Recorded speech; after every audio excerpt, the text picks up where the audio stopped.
Firefighter training, a tour of the Marlborough Police Department, and seasonal affective disorder. The magazine starts now.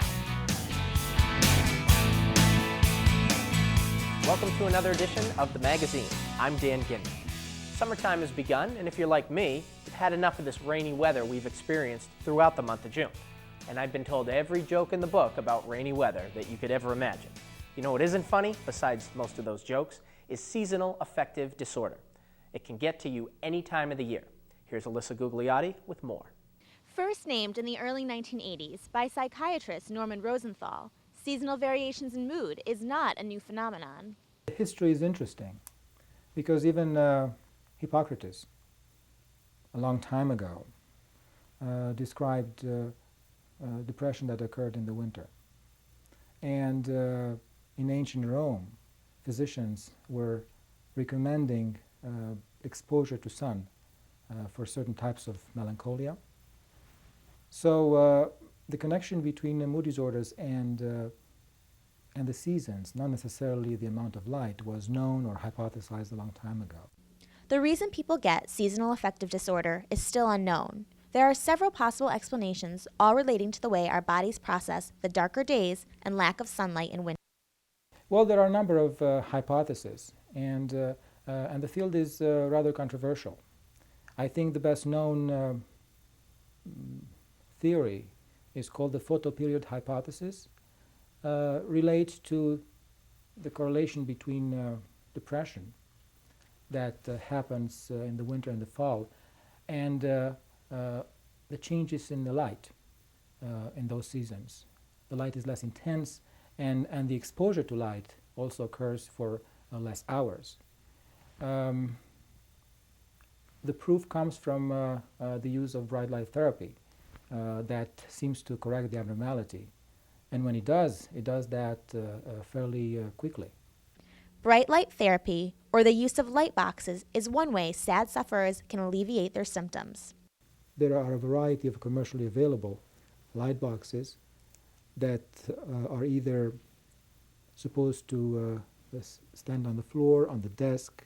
There are some visors that people can wear that provide, again, the exposure to bright light therapy. They are usually full spectrum light with a 10,000 illuminance, 10,000 lux illuminance that should be within arm's length. However, if you think you're suffering from SAD, it's important to seek professional help. Treatments such as light boxes should not be self-administered. Many people diagnose themselves and end up purchasing the light boxes and treating themselves. I think that even though using bright light therapy is not associated with numerous side effects, some potential problems can occur. And therefore, the treatment should be under the supervision of a professional that has done this and knows what to expect. Because SAD sufferers fall on a continuum with some suffering more intensely than others, it's important to get the right treatment for your particular case. For some people, light boxes might not even be necessary. If you go outside and walk, even on a day like today, on a winter day with sunlight, that for an hour, that gives you the same benefit of sitting in front of one of these lights in your living room or your family room. And it's killing 2 or 3 birds with one stone. Number one, it's giving you added light the photo part of it. Number two, it's giving you some cardiovascular exercise, which is also good for depression and anxiety or anything else that ails you. And number three, it's also sort of relieving stress in terms of emotionally, maybe putting you in touch with nature, seeing what the winter is like, you know, getting out there in the woods. Don't walk in the slushy streets, but actually try to find a path through the woods or the neighborhood or something like that. So 1 hour of that. Before a major health professional will reach a diagnosis of SAD, other factors such as post-holiday letdown, stress, or economic hardships must be taken into account. As a result, SAD is often difficult to diagnose. I think if someone comes in and says, you know, I've had a good life, there's nothing wrong, I got a good job, good wife, good husband, good kids, good dog, everything is fine, but for some reason I hit January and February and I just feel lousy. And then it clears come April, May. Right. Very, very few people come in like that. Okay, Very few people do come in like that. But if someone were to go through that, I think it's important for the audience to know, if there's no other outside variables, no other stressors in one's life, which I find it hard to believe, but if you're fortunate enough, but you find that for no apparent reason, almost repeatedly, as December comes and January and February, you just feel lousy, it might be worth checking out. If you think you might be suffering from SAD, or you'd like to learn more about this condition, contact your local doctor or mental health professional, or visit these websites for more information. Thanks, Alyssa. Good job. Still to come on the magazine, a look inside the local police department. Hi, firefighter Mark Asenko here with some safe summer tips for you. It's okay to enjoy the many professional supervised firework displays in Massachusetts. But remember, it's illegal to possess and use fireworks in the state of Massachusetts, and that means you. In the past decade, there have been nearly 700 major fire and explosion incidents involving illegal fireworks. So remember, be smart, be safe, and leave the fireworks to the professionals. Welcome back to the magazine. The Marlborough Police Force provides our city with a level of safety. Magazine correspondent Melanie Francis, who claims to have never been inside the police station before, I don't know about that, took a tour of their headquarters. You may see their cruisers driving down Main Street every day, but what about the facility they report to? What goes on behind the scenes? The Marlborough Police Department is staffed 24 hours a day and aims to provide the highest quality of police services to the city. We have about 65 officers, all told, on the police department. The bulk of any police department, the backbone of any police department is the patrol. The officers that you see in the marked cruisers in uniform out on the street. After that, we have the investigations unit, and they investigate all the serious crimes, whatever follow-up needs to be done. In this police department, the other unit that we have is the Administrative Services Community Policing Unit. The offices at the police department seem to be tediously busy on most days. However, they play an important role. They are in charge of keeping records and processing the paperwork needed to keep information up to date. A lot of the details of the Administrative Services Unit work are paperwork. You know, it's after all the action on the street, you know, it all boils down to people writing good reports so that we can get convictions from the arrests. This is the records room. We have the records clerks in here, and all of our records are on computer, but they're also printed up and backed up redundant with the paper files as well. These files that you see here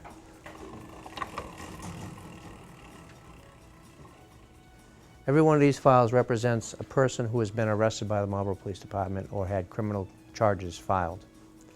These folders can be thin or they can be thick, depending on how much activity the person has produced for us, as it were. And once somebody gets a folder number, that's theirs until we have proof of their death. There is also a great reliance on technology. Once a report is entered into the state police system, it is available to any officers throughout the state. The cars that are reported stolen are still stolen if they show that they're stolen in the statewide computer. Missing persons, stolen articles, guns, jewelry, whatever. All the stuff that gets reported to us and that we enter into the statewide computer We have to verify on a monthly basis that this stuff is still out there and hasn't been reported recovered. There is also a clear presence of technology just when walking through the front doors. The officer you see first is protected by bulletproof glass. This is a much-needed improvement the department made when upgrading to this facility. In the old station, it was not unusual for somebody to come in to bail somebody out or whatever else. We had officers that were assaulted right there at the front desk because they could reach right over and punch the officer. This station is a lot more secure than the old station. Also, right off the front desk area is the area where we do licensing for firearms licensing, solicitors and things like that. The state-of-the-art surveillance systems catches the main lobby in areas that need to be monitored in the building. From the minute you approach the front door, you're on camera. When you're in the lobby, you're on camera. This is the dispatch center. It's just redone a few years ago. Everything is very much computerized in here. This is where we have also radios which we can talk directly to the surrounding departments, the District 14 fire channels, and then the other radios that allow us to talk to the surrounding towns. When the phone rings, wherever the phone call came from is highlighted on the map. There's always two people in here. We have the police dispatch and fire dispatch. We have room for a third, which we would activate like during the Labor Day parade or any major emergency.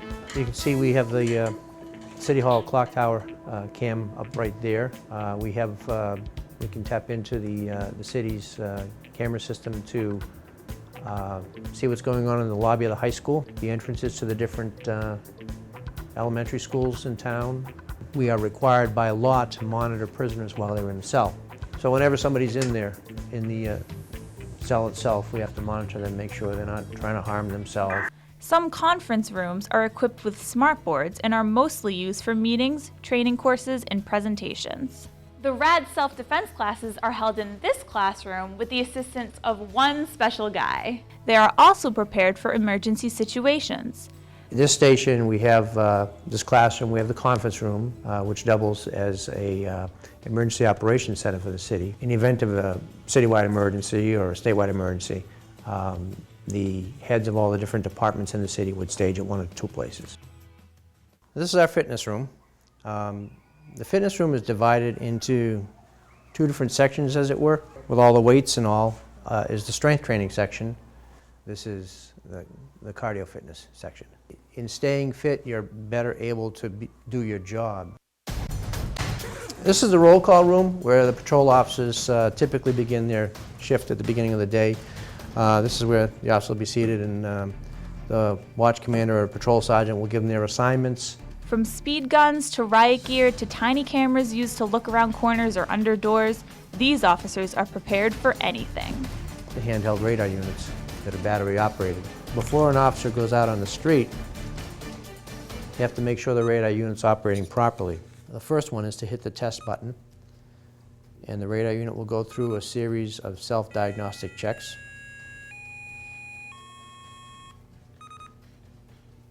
The second way to test it is to use these tuning forks. And there you go, 33 miles an hour. A lot of times we send people out based on where we receive complaints from the residents. Other times we'll send people out based on where the accidents are. This is a passive alcohol sensor flashlight.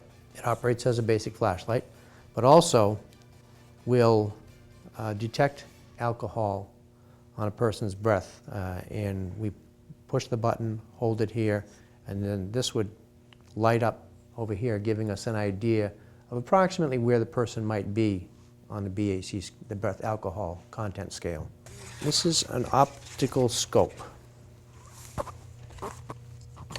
And what this is designed to do is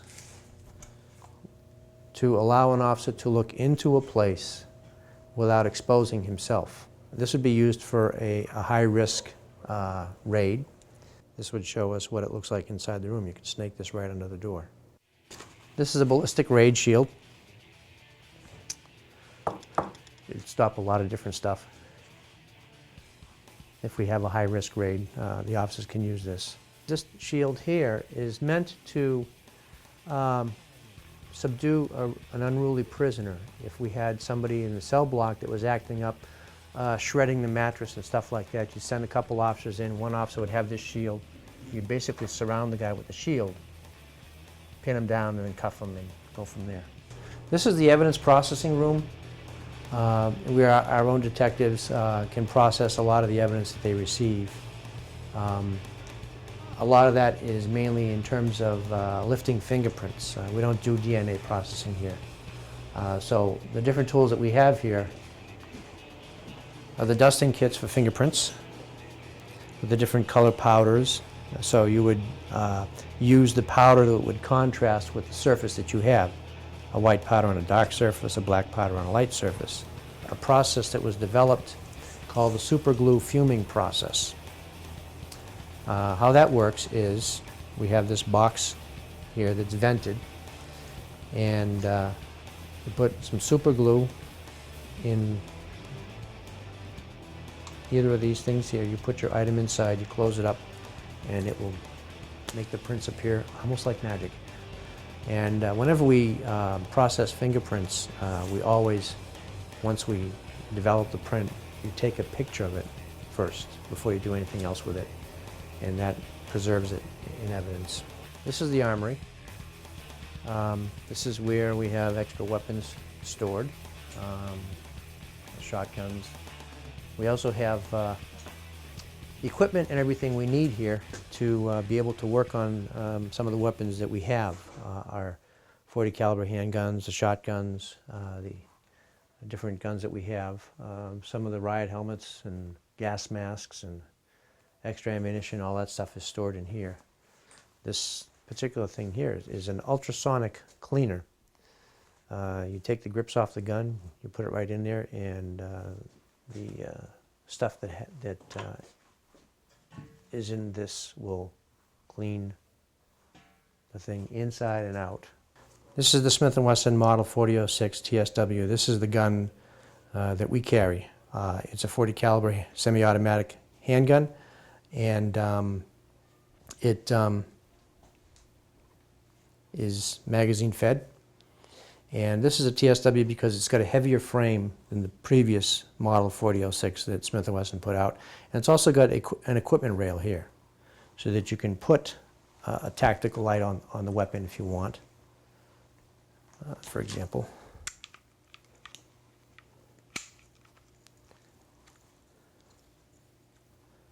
So now this weapon has a tactical light on it and a laser. We even got to take a look at the places you least want to be. The Marlborough Police Department pulls their cars into the garage and closes the door before the individual is taken out of the car. The beauty of this is the cruiser comes in here, the metal door gets closed, that's it. There's only one way to go, and it's into the booking area.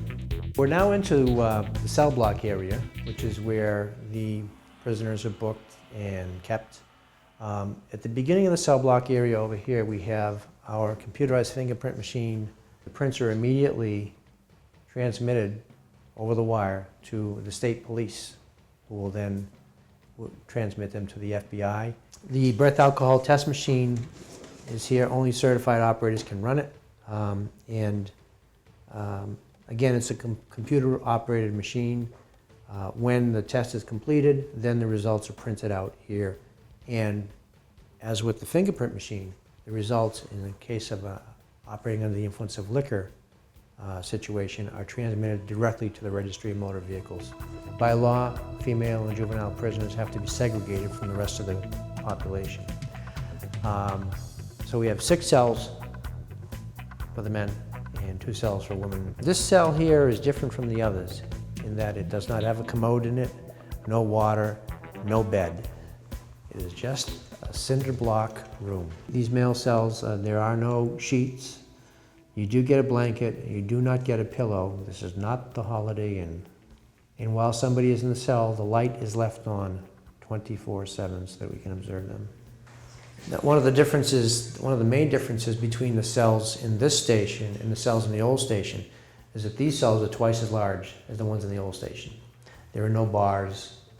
The old station had bars. We had to put plexiglass on when the jail suicide law passed. And In this station, we have stainless steel commodes and toilet units.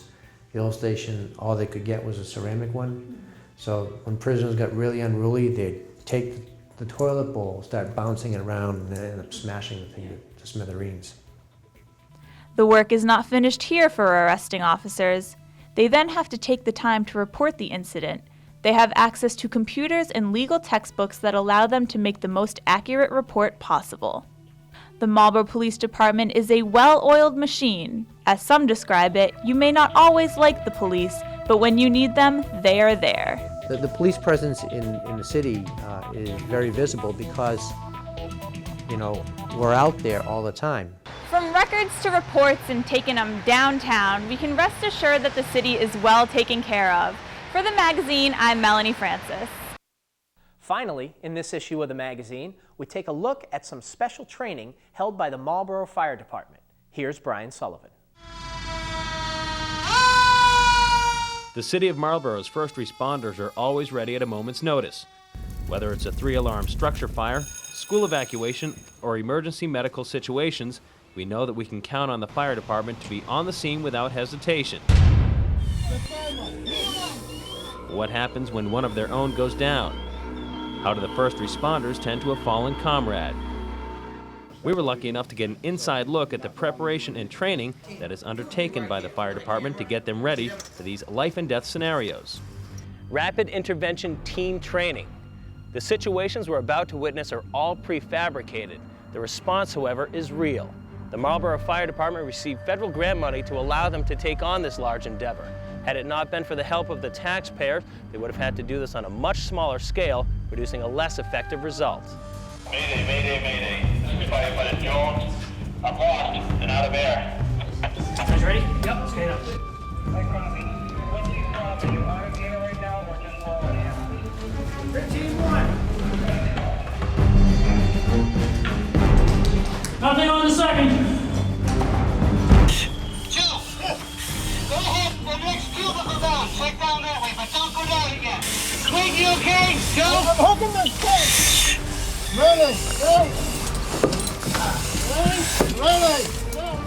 In order to recreate realistic emergency indoor conditions, the firefighters are fitted with masks that are blacked out with a gray paint, simulating the smoke screen they will likely encounter in a burning blaze. When faced with these conditions, verbal communication becomes vital. What's that? I'm going down the hallway. All right, come down. Let me check this off. When lives are on the line, the less guesswork, the better. Our first week of training takes us to the old Walker House on Farm Road.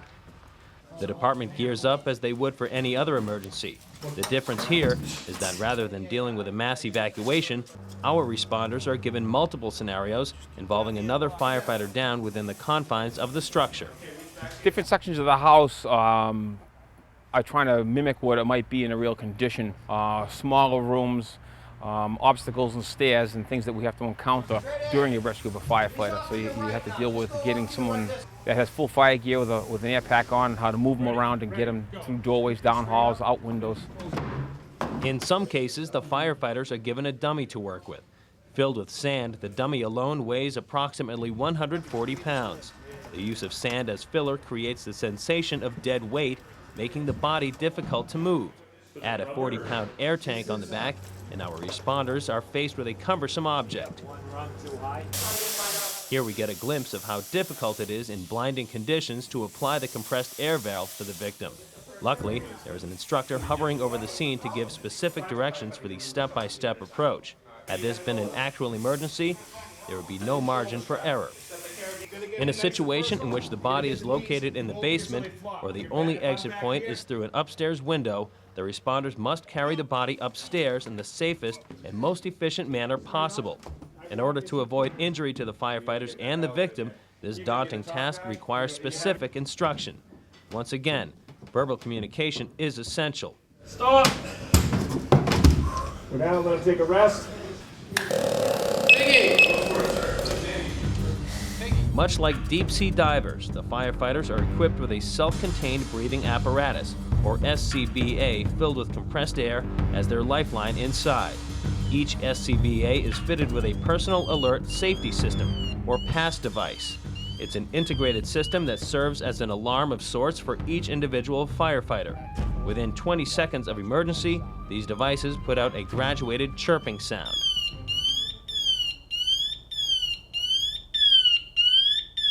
The device will start activating, and it will be a tiered system. It will slowly start going off, and it's by motion. So if the firefighter is not moving, it will start sounding. Now, there's a full alarm part of it, and there's also a partial alarm, and that's that tiered section of it. So if we just shake and move it, it will reset itself. But if it's over a certain amount of time, it hits that alarm stage, it will continue to sound until it's reset. We caught up with Captain Fortin at the fire department to get a demonstration of the SCBA in action. This is the mechanism that sits on the lower back and actually is the movement device that will prevent the pass from sounding. Inside here there are a couple of metal balls that, as long as they're moving back and forth, the pass device will not sound.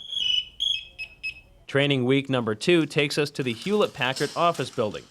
Deputy Chief Ron Ayotte explained to us the advantages of doing the rapid intervention team training here. Set up like your typical office building. There are literally hundreds of feet of corridors and cubicles off of that. And when we're doing a search in a building, if we're searching for victims, that's what we're going to be looking for. And if a firefighter finds a victim and he gets in trouble himself, then we're going to have to go rescue him. So this is the perfect opportunity and environment to do this type of training. The training is set up in teams of 4, which is roughly the size of one engine company. These exercises are using 2 groups with a phantom 3rd group at the ready should they be needed. In a real-life scenario, once a rapid intervention team is committed, a 2nd team is called to be ready should someone from the 1st team go down. The scenario the firefighters are given this time involves a responder that is lost and disoriented and low on air. Those pass devices come in pretty handy in these types of situations. In these exercises, we see the team leader laying down a rope line as he enters the building. Deputy Ayotte explains the significance. The rope is the lifeline. It's almost like the breadcrumbs Hansel and Gretel finding their way back to the cottage. We have the rope, we follow the rope back. The firefighters went into this exercise without prior knowledge as to which floor the victim was on. By listening for the pass device, they were able to locate him on the 3rd floor. Unable to see clearly due to the fogged-out masks, the team crawls following the rope line, listening for and calling out commands and directions, all the while keeping their ears open for the sound of the pass device growing louder. Once located, it is now up to the team to safely get the fallen firefighter out of the building. With an actual body much heavier than the training dummy to move, this proves to be even more difficult than finding him. With the rope line secured, our team proceeds to move him out of the room and down the hall. A job well done.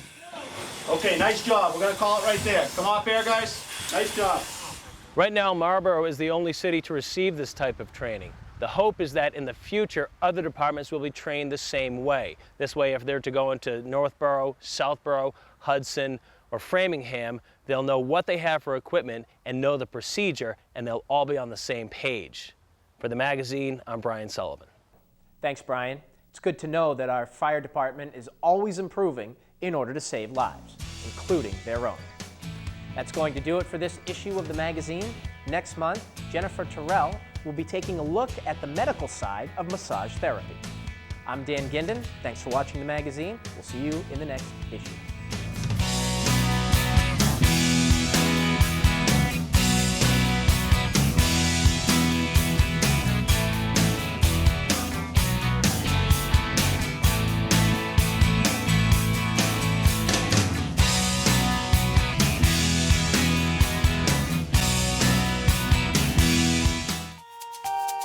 Mm.